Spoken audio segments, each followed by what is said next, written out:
Hello दोस्तों, मैं हूं अतुल कुमार मसोती और आप देख रहे हैं आपका अपना चैनल लेट्स क्रैक टीईटी। और लेट्स क्रैक टीईटी के ऑनलाइन प्लेटफॉर्म पे एक बार फिर आपका बहुत बहुत स्वागत है।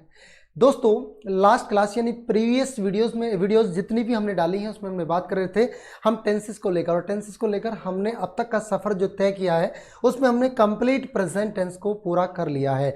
यानी हमने उसमें इंडेफिनिट, कंटिन्यूस एंड परफेक्ट और परफेक्ट कंटिन्यूस ये सभी टेंसेस को ऑलरेडी कंप्लीट कर चुके हैं। और अगर हमारे लाइव क्लास की बात करें तो दोस्तों लाइव क्लासेस में हम काफ़ी कुछ आपके लिए करा चुके हैं। और आज हम बात करने वाले हैं इस वीडियो में बहुत ही बेहतर तरीके से पास्ट टेंस के बारे में।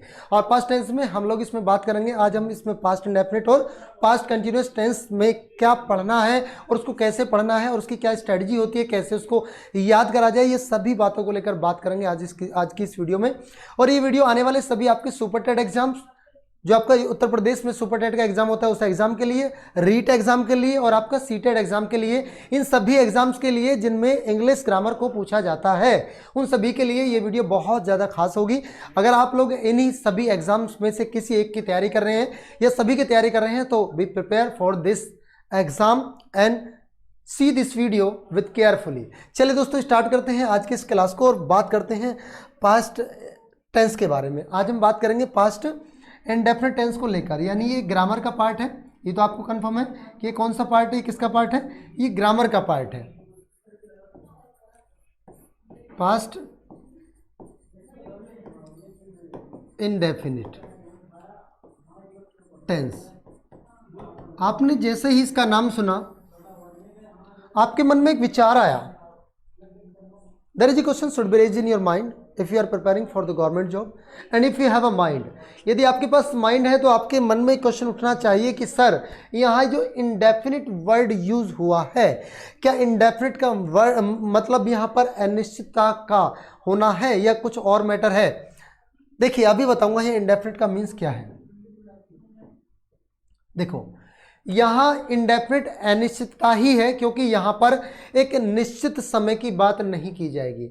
यहाँ ये तो कहा जाएगा कि वह व्यक्ति दिल्ली गया, लेकिन कब गया ये नहीं बताया जाएगा, यानी एक सर्टेनिटी उसमें आपको देखने को नहीं मिलेगी। ठीक है, तो पास्ट इंडेफिनिट टेंस। अब आपको अगर मैं ग्रामेटिकल तरीके के कराने के दो तरीके हैं, एक तो आपका एकेडमिक लेवल होता है, एक आपका कॉम्पिटिटिव लेवल होता है। एकेडमिक लेवल ये कहता है कि सर हमें बिल्कुल स्पष्ट बताइए कि हिंदी से इंग्लिश कैसे बनेगी और इंग्लिश से हिंदी कैसे बनेगी।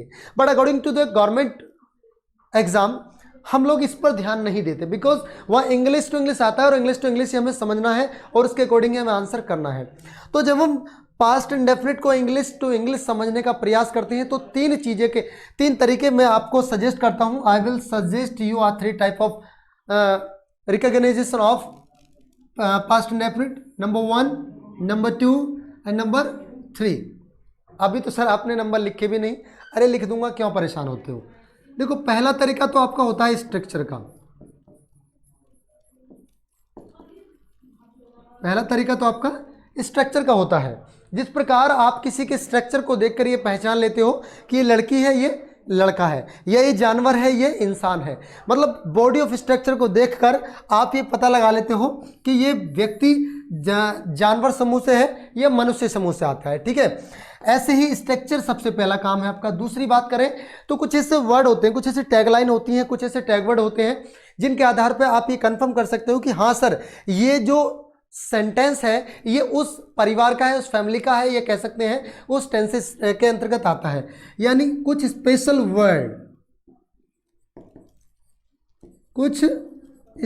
वर्ड्स होंगे जिनके आधार पे हम इसको समझने का प्रयास करेंगे। तीसरी चीज क्या होगी, तीसरी महत्वपूर्ण बात जो मैं आपको कराने वाला हूं, तीसरा इसमें होगा आपका कॉन्सेप्ट। कॉन्सेप्ट मतलब आप इसमें इसका एक्चुअल मीनिंग क्या है उसकी तह तक पहुंचेंगे हम। इन तीनों तरीके से हम लोगों को इंग्लिश ग्रामर को समझना है।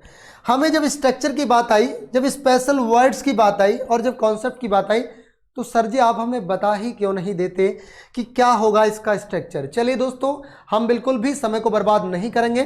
दोस्तों, अगर वीडियो आपको अच्छी लग रही है तो वीडियो को लाइक करना, शेयर करना, कमेंट करना और कमेंट बॉक्स में जरूर बताना कि आपको वीडियो में कौन सा पार्ट अच्छा लगा, कैसी कौन सी बात आपको ज़्यादा प्रभावित करती है। चलिए देखिए, हमने बात करी सबसे पहले स्ट्रक्चर की, तो स्ट्रक्चर को लेकर चलेंगे।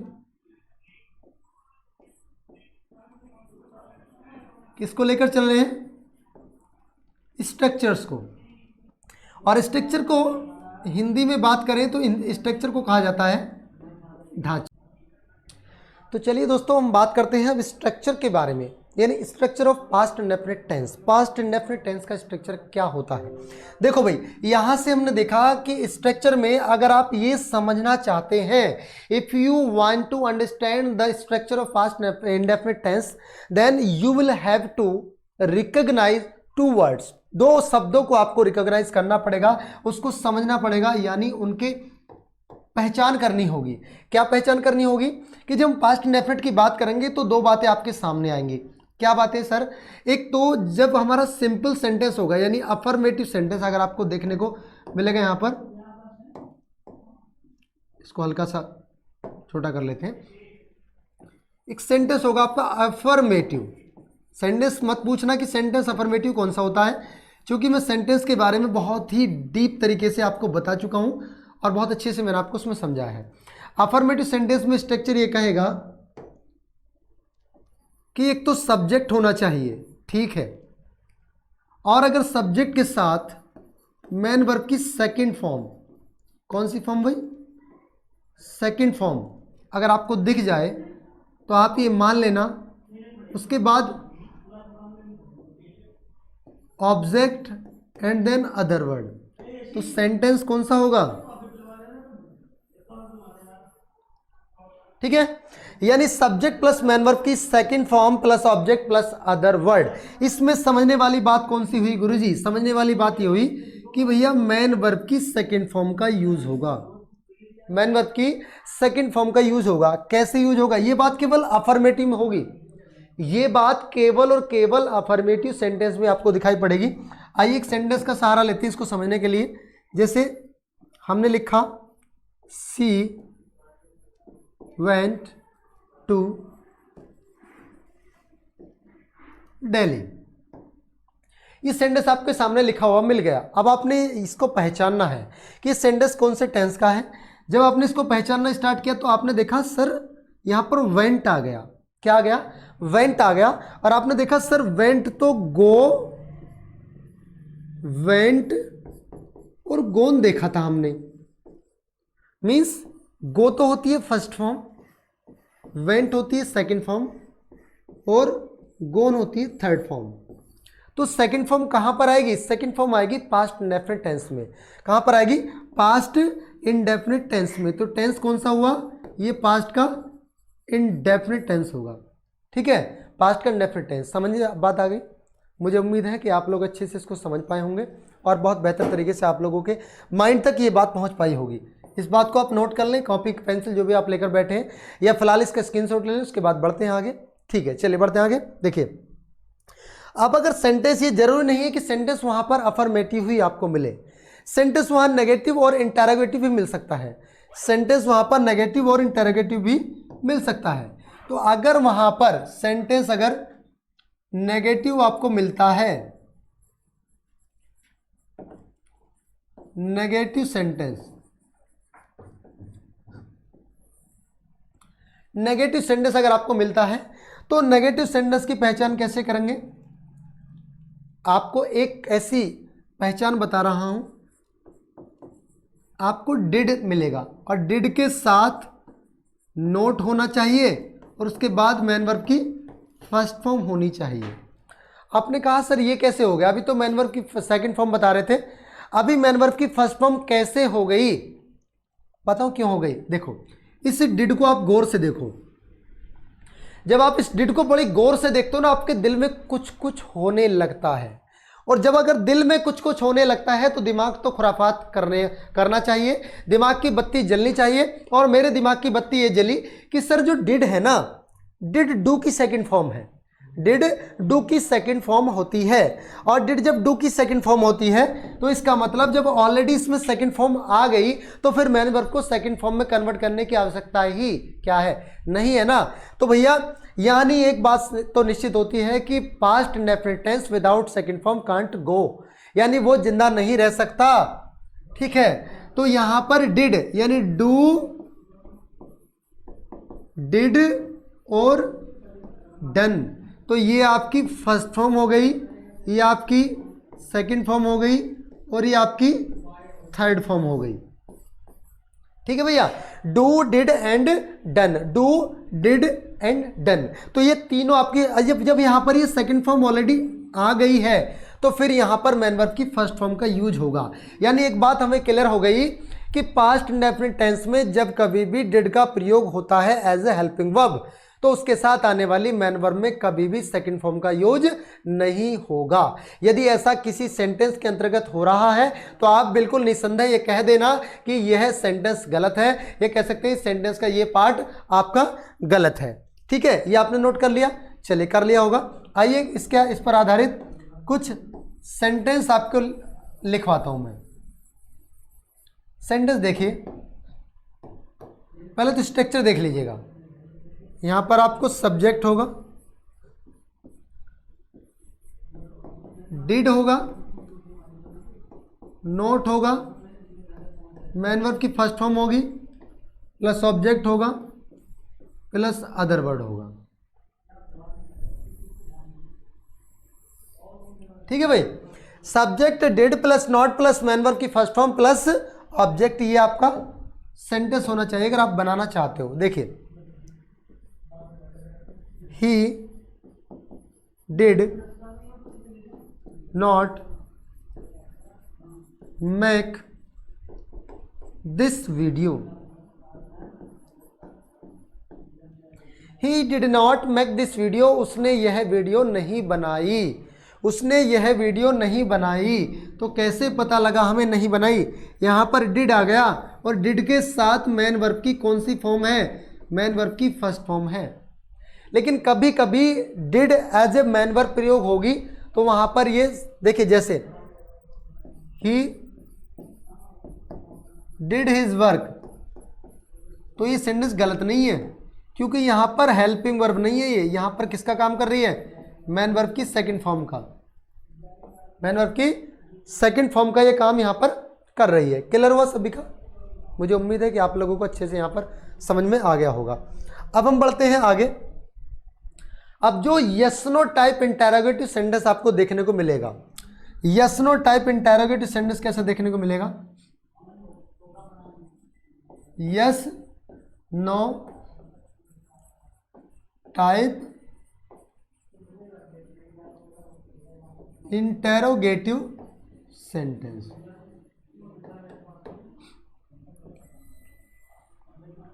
तो जो yes no type interrogative sentence है उसकी पहचान कैसे होगी? देखो भाई जल्दी, उसकी पहचान कैसे होगी देख लीजिएगा। यस नो टाइप इंटरोगेटिव की पहचान होगी कि स्टार्टिंग में आपको डिड रखा मिलेगा, उसके बाद आपको सब्जेक्ट दिखेगा, एंड देन आपको अगर नोट हुआ तो नोट दिखेगा, अदरवाइज सीधा मैन वर्ब की फर्स्ट फॉर्म की तरफ को रुख करेंगे, एंड देन ऑब्जेक्ट, उसके बाद अदर वर्ड और भैया क्वेश्चन मार्क। क्वेश्चन मार्क इसमें कंपलसरी है, विदाउट क्वेश्चन मार्क सेंस बदल जाएगा सेंटेंस का पूरे का। ठीक है, देखो इधर,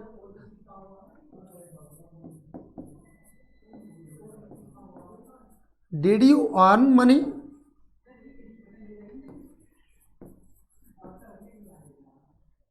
लास्ट ईयर,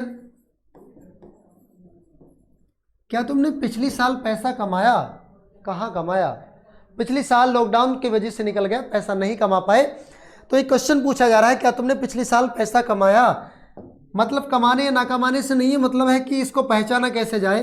स्टार्टिंग में आ गया डिड, ठीक है, उसके साथ ये आ गई मैन वर्ब की फर्स्ट फॉर्म, तो ये सेंटेंस आपका हुआ किसका? पास्ट का इंडेफिनिट। और पास्ट इंडेफिनिट का क्यों?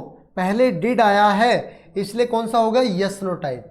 पहले डिड आया इसलिए कौन सा सेंटेंस होगा? यस नो टाइप वाला सेंटेंस होगा। ठीक है, अब इसको क्वेश्चन वर्ड टाइप में देखते हैं। इसका स्क्रीनशॉट ले लो फटाफट जल्दी, इसका स्क्रीनशॉट ले लो। ले लिया? चलिए अब हम देखते हैं question word type sentence. Question word type sentence, question word type sentence.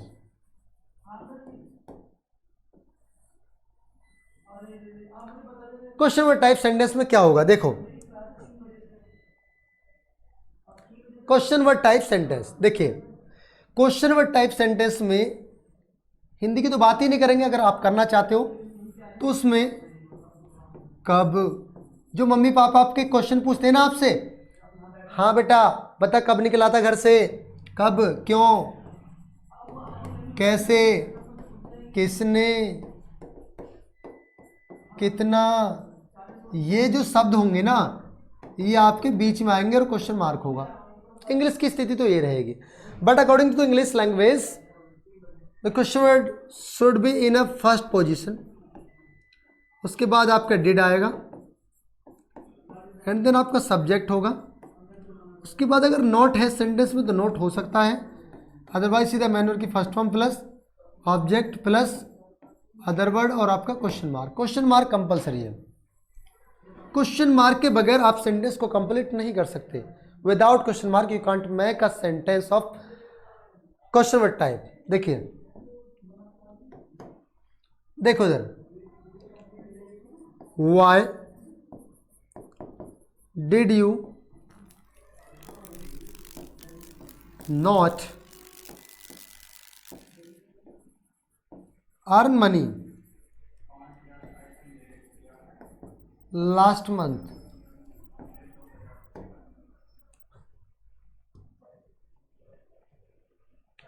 Why did you not earn money, why did you not earn money, तो यहाँ पर डिड आया, उसके बाद मैन वर्ब की फर्स्ट फॉर्म आपको यहाँ पर दिख गई एंड देन ये क्वेश्चन वर्ड जो आपको स्टार्टिंग में मिल गया, इससे आपको कंफर्म हो गया कि ये सेंटेंस आपका पास्ट इंडेफिनिट का है। किसका है? पास्ट इंडेफिनिट का है। ठीक है भाई, क्लियर हुआ, समझ में बात आई आपके? चलिए, ये तो बात रही भी स्ट्रक्चर की कि हमने पास्ट इंडेफिनिट को स्ट्रक्चर के आधार पर कैसे पहचानना है। अब आप आ जाओ कि सर इसको हम कुछ स्पेशल वर्ड के आधार पर कैसे पहचाने, कुछ स्पेशल वर्ड के आधार पर कैसे पहचाने।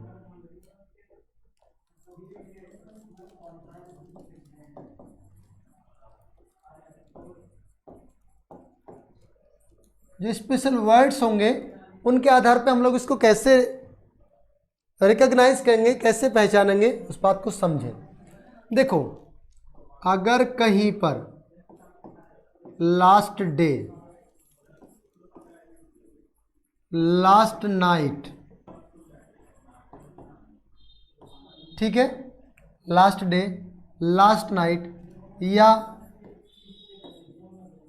यस्टरडे ये आ रहा है, ठीक है, यस्टरडे आ रहा है एटसेट्रा, मतलब और भी कुछ इसमें आ सकते हैं। दूसरा, अगर कहीं पर आपको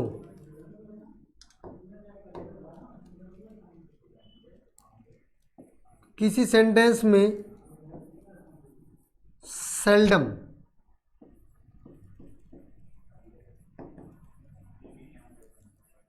occasionally,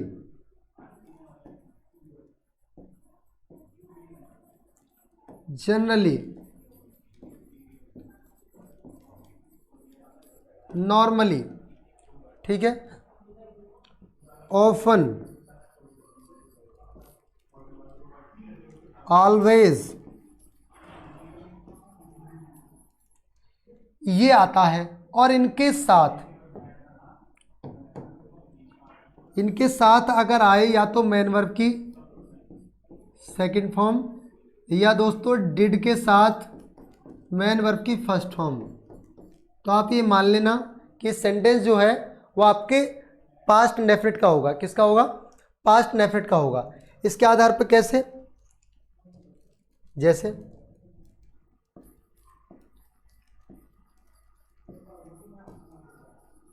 yesterday I got up early,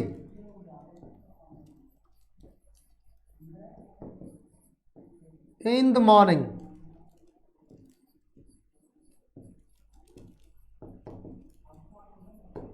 अब आपको इसमें बहुत सारी चीज़ें आपको पहचानने में मदद करेंगी कि सेंटेंस पास्ट इंडेफिनिट का है। एक तो यहाँ पर आ गया यस्टरडे, इसने कंफर्म कर दिया कि सेंटेंस आपका पास्ट इंडेफिनिट का है। दूसरा, यहाँ आई के साथ जो गोट आया, गोट मतलब मैन वर्ब की कौन सी फॉर्म है? सेकंड फॉर्म है। ठीक है, क्लियर हुआ? तो इससे ये आपके कुछ स्पेशल वर्ड हैं जिनके आधार पे आप सेंटेंस को आसानी से पहचान सकते हो। ठीक है सॉरी, बड़े आगे देखिए, अब आगे बात करनी है कॉन्सेप्ट क्या कहता है।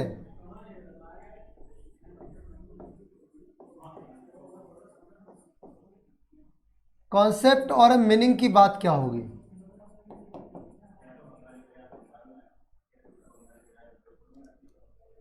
ठीक है, कॉन्सेप्ट मीनिंग क्या मतलब क्या होगा? देखो देखो,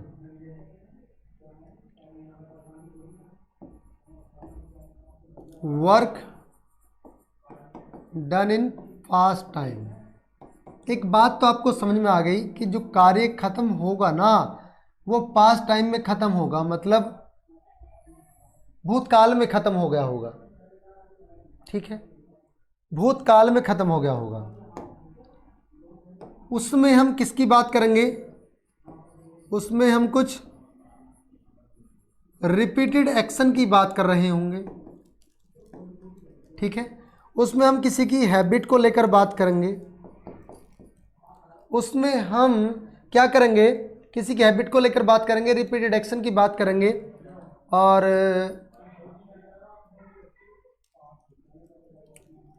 जो बारंबारता होती है, मतलब जो लगातार किसी चीज़ की कंटिन्यूटी की बात करेंगे, रेगुलरिटी की, sorry, habit, daily routine work, daily routine work की बात करेंगे इसमें। ठीक है, यानी जो रोजमर्रा के जो काम होते हैं भूतकाल में, उन सभी को इसके अंदर हम शामिल करने का काम करेंगे। कैसे? जैसे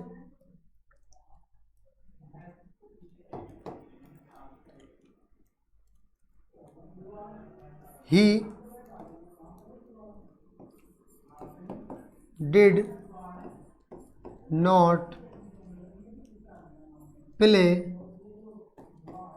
with marbles। जब हम हिंदी में पहुंचे, हालांकि हिंदी की जरूरत नहीं है बट फिर भी बता रहा हूं, वह he did not play with marbles in childhood days। he did not play with marbles in childhood days, यानी वह बचपन में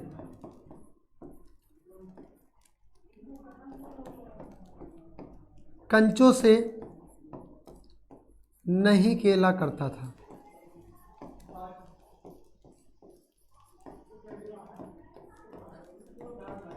तो उसकी आदत की बात हो रही है, उसकी आदत की बात हो रही है कि वह बचपन में कंचों से नहीं खेला करता था। ठीक है, अब देखो नेक्स्ट सेंटेंस,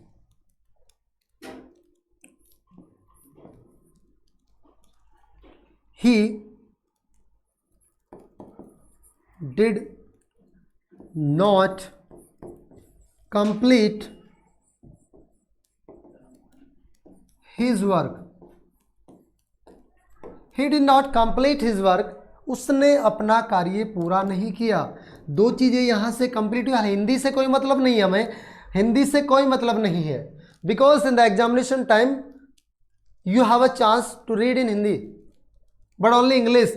यहाँ डिड आ गया, डिड के साथ मैन वर्ब की फर्स्ट फॉर्म आ गई, यही सफिशिएंट है आपको ये पहचानने के लिए कि सेंटेंस पास्ट इंडेफिनिट का है। लेकिन इसमें कॉन्सेप्ट ये कहता है कि पास्ट इंडेफिनिट का तो है, लेकिन ये कोई ऐसा काम जो भूतकाल के बारे में बता रहा हो, भूतकाल के बारे में बता रहा हो। जैसे ही कैम एट माई होम,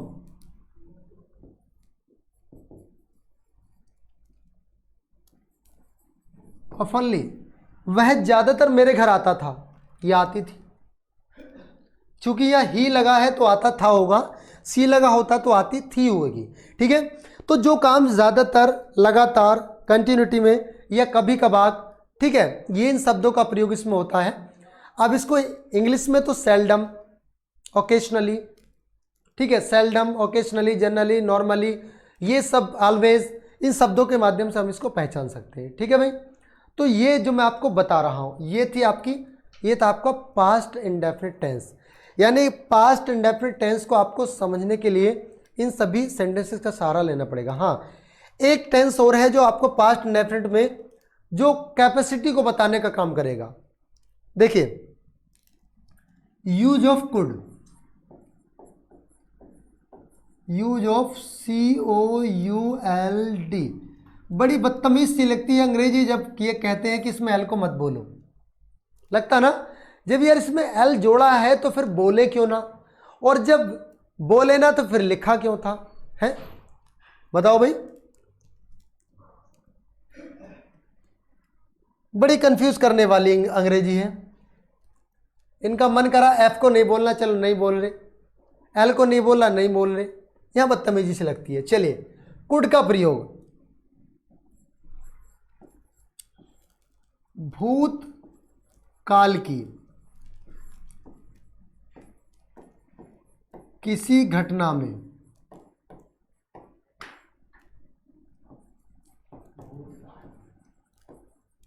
किसी व्यक्ति, हिंदी में पहली लाइन लिखवा रहा हूं आज की इस वीडियो में, किसी व्यक्ति या, केवल व्यक्ति नहीं, या मशीन भी हो सकती है, कि क्षमता को बताने के लिए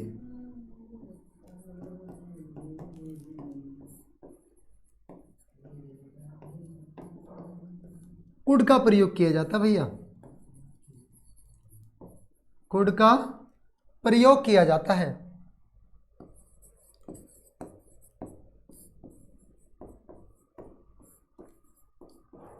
ठीक है, किसका प्रयोग किया जाता है? कुड का। अरे यार, कुड है क्या गुरुजी, क्या है कुड?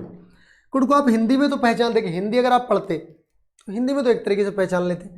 हिंदी में तो आपको इंग्लिश में, हिंदी में लिखा मिलता सका, सकी, सके, लेकिन जब IBPS का एग्जाम आप देने के लिए जाएंगे, CTET का पेपर देने के लिए जाएंगे, या रीट का पेपर देने के लिए जाएंगे, या जो आप सुपर टेट का पेपर देने के लिए जाएंगे, कोई बताएगा यहाँ पर सका, सकी वगैरह? कोई नहीं बताएगा यार। जब कोई नहीं बताएगा तो इनका तो यूज ही खत्म है, इनको तो आप मिटा ही दो। There is no use of this type of words, हम इनको खत्म करना है। तो खत्म करना, तो गुरुजी सही यूज कैसे पता चलेगा? देखो इधर, जैसे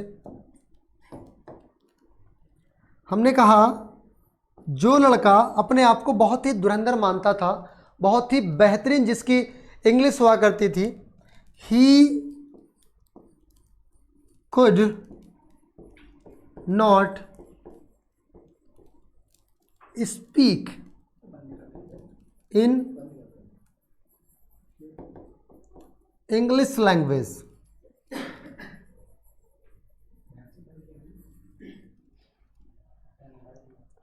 He could not speak in English language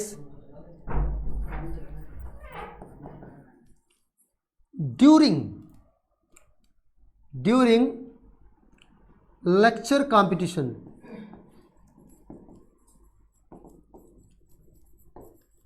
यानी वैसे तो वो बहुत अपने आप को बहुत बड़ा अंग्रेज मानता था, but at the time of lecture competition he could not speak in English language. अच्छा, कुड नॉट को हम दूसरे तरीके से भी, एक बात को दो तरीके से कहना हमें आना चाहिए और वाक्य का अर्थ ना बदले। ये बात भी बड़ी है, बहुत अच्छी टेक्निक होती है किसी बात को कहने की। अगर मैं ये कहना चाहूं कि मैं आपको पढ़ा नहीं सकता, तो मैं इस बात को ऐसे भी कह सकता हूं कि I can not teach you, I can not teach you, I can't teach you. लेकिन दूसरे आपने कह दिया नहीं गुरुजी, अगर आप वास्तव में टीचर हैं तो कैन का प्रयोग नहीं करना। बताओ कैसे करोगे? आप ये कहना चाहते हैं कि मैं आपको अंग्रेजी नहीं पढ़ा सकता और कैन का यूज नहीं करना है, तो आप ये कह सकते हो I am not able to teach you, मैं आपको पढ़ाने के योग्य नहीं हूं। तो सेम कंडीशन में यहां भी ऐसी हो सकता है।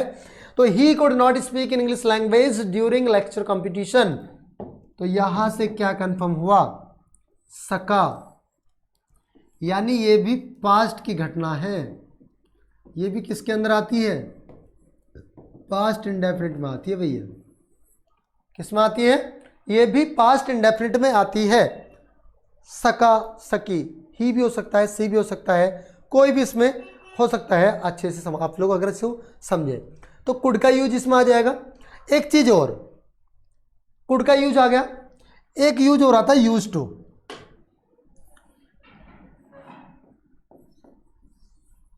यूज टू क्या है?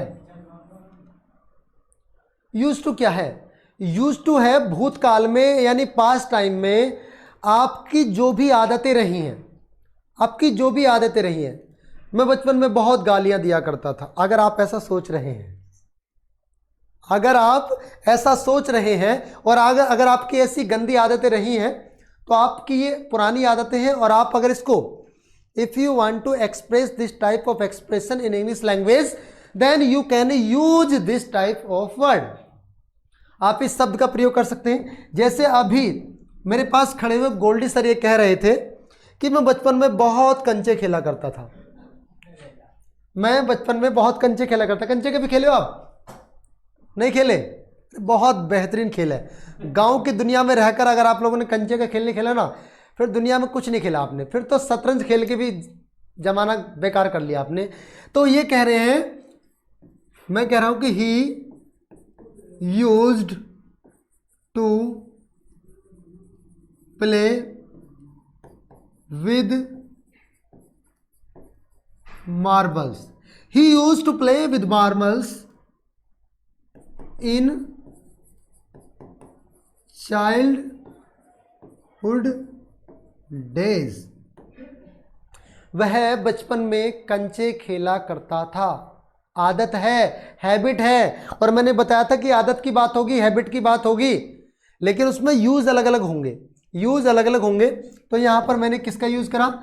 यूज टू का। किसका यूज करा भाई? हमने यूज टू का। ये भी पास्ट इंडेफिनिट का ही पार्ट है, ये भी पास्ट इंडेफिनिट का ही पार्ट है।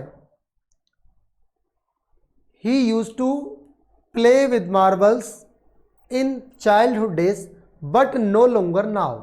अगर मैं इसमें ये भी जोड़ दूं, बट नो लॉन्गर नाउ, अगर मैं ये भी जोड़ दूं तो इसका मतलब पता क्या निकलेगा? अब नहीं खेलते, अब नहीं खेलते। अच्छा, एक कहावत आपने इंग्लिश में सुनी होगी, गोन आर द डेज। क्या मतलब है इसका? What's the meaning of this, what's the meaning of this type of sentence? ये phrase, gone are the days, लद गए वो दिन, when the small child play with used to play with marbles. इन्हें लद गए वो दिन जब छोटे बच्चे कंचों से खेला करते थे। नहीं तो गुरुजी लद गए तो अब कौन से दिन है? अरे अब तो ट्विटर व्हाट्सएप चलाते हैं बच्चे, छोटे से बच्चे फेसबुक चलाता है, व्हाट्सएप चलाता है, ट्विटर चलाता है, यूट्यूब देखता है। अब कोई कंचे नहीं खेलता, गिल्ली डंडा का जमाना लद गया। तो अगर आप इसको इंग्लिश में कहना चाहते हैं, if you want to speak in English language then you can use this type of sentence in your English language. Gone are the days when the people used to play with marbles in a childhood days but nowadays the people, nowadays the child, in a short child and small child and a tiny child play with mobiles, cell phones, smartphone। समझ आ रही है? चलिए दोस्तों, आज की इस class को हम यही समाप्त करते हैं। और आज की इस क्लास में हमने total types of past indefinite की बात करी और पास्ट इंडेफिनिट में कितने चीज़ों को आपको पढ़ना चाहिए और क्या क्या चीज़ आपको समझनी है, उन सभी को लेकर बात करी। आप लोग इसका स्क्रीनशॉट ले लीजिएगा। ये सब मैं आपको करा चुका हूँ आज की क्लास में। ये सब आज की क्लास का वर्क है, ये सब दोस्तों आज की क्लास का वर्क है जो आपको करा रहा हूँ। ये यहाँ से क्लास स्टार्ट हुई थी, ये सेकंड पार्ट है, ये थर्ड है, fourth, fifth, sixth, seventh, eighth, ninth, tenth और यहाँ एंड देन कंप्लीट। दोस्तों इसी प्रकार की और वीडियोस देखने के लिए आप हमारे चैनल को सब्सक्राइब जरूर कर लीजिएगा, वीडियो को लाइक जरूर करिएगा, शेयर जरूर करिएगा। आपके वही 3 ही काम जो आपको बताता हूँ, like, share and subscribe. Like, share and subscribe, ठीक है। चलो दोस्तों, बहुत बहुत धन्यवाद, thank you so much, take care, bye bye.